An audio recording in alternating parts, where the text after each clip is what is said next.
আসসালামু আলাইকুম। আজকে আমরা আলোচনা করব প্রোসালিক স্ক্যাল্প লোশন নিয়ে।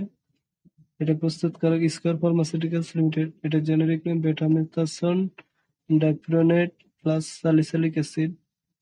এটা 25 গ্রাম কন্টেনারের দাম 150 টাকা করে। নির্দেশনা কি জন্য প্রোসালিক লোশন ব্যবহার করা হয়? এই স্ক্যাল্প প্রিপারেশনটি প্রধান নাশক, শুষ্ক ও আঁশযুক্ত ত্বকের রোগ যেমন চর্মরোগ, সোরিয়াসিস এর চিকিৎসায় নির্দেশিত।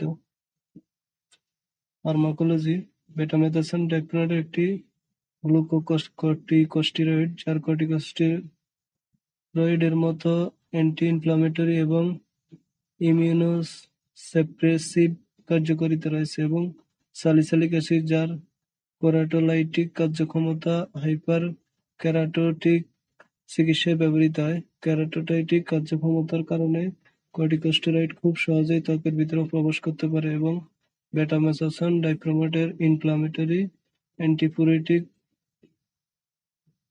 ও ভ্যাসোকনস্ট্রাকটিভ ক্ষমতার ফলে ত্বকের বিভিন্ন ধরনের চিকিৎসায় ব্যবহৃত হয়ে থাকে।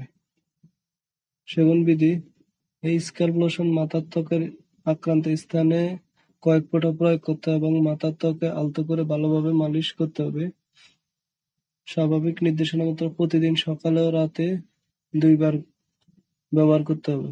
পার্শ্বপ্রতিক্রিয়া: লক্ষণীয় পার্শ্বপ্রতিক্রিয়াগুলো হলো জ্বালাপোড়া, চুলকানি, ত্বকের শুষ্কতা, হাইপোপিগমেন্টেশন, পেরিওরাল ডার্মাটাইটিস এবং অ্যালার্জিক ডার্মাটাইটিস।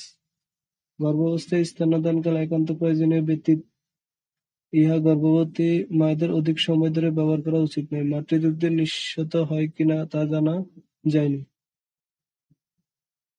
সতর্কতা: এই স্ক্যাল্প প্রিপারেশনে চোখ বা চোখের আশেপাশে ব্যবহার করা যাবে না। বিভিন্ন ধরনের স্কিন ইনফেকশনে ব্যাকটেরিয়াল বা ভাইরাল অথবা ফাঙ্গাল ব্যবহার করা উচিত নয়। ত্বকে জ্বালাপোড়া বা সংবেদনশীলতা শুষ্কতা দেখা দিলে চিকিৎসকের সাথে দ্রুত দেখা করবেন। কাটাছেঁড়া স্থানে স্যালিসাইলিক অ্যাসিডযুক্ত অয়েন্টমেন্ট বা লোশন পরিহার করা উচিত। যেকোনো বয়সের রোগীদের ক্ষেত্রে অধিক সময় ধরে ব্যবহারযোগ্য নয়। Therapeutic class: topical anti-inflammatory preparation.